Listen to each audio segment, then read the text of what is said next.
John 13:34 and 35 says, "A new commandment I give to you, that you love one another, even as I've loved you, and you also love one another. By this all men will know that you are my disciples, if you have love for one another."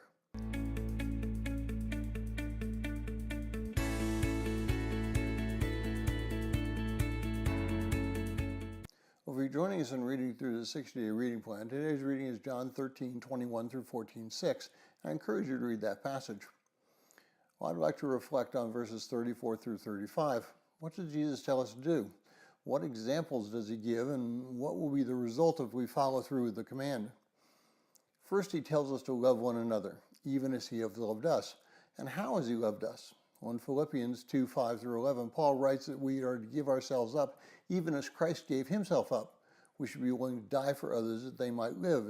Now, this doesn't mean that we're to live our lives in death and to bring salvation to another person in the sense of bringing that salvation ourselves. It's always Christ who brings salvation. But we should be willing to die so that that might occur. It might be physical death, or it might be psychological death, so that our lives reflect who Christ is.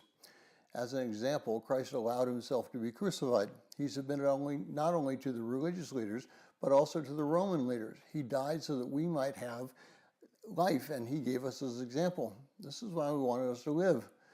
What will be the result if we live this way? We're going to bring salvation to those around us in the form of an offer. They will know that we are different. They will know that we love them, and they'll know that we care so much for them that we're willing to die over everything for their lives. Some will betray us, but others will come if we submit to Christ and we save the people and serve the people around us. We should not be prideful. We should not be unwilling to serve even the most rejected of men. We should be willing to serve everyone in the name of Christ. Where are you in this process? Where am I in this process?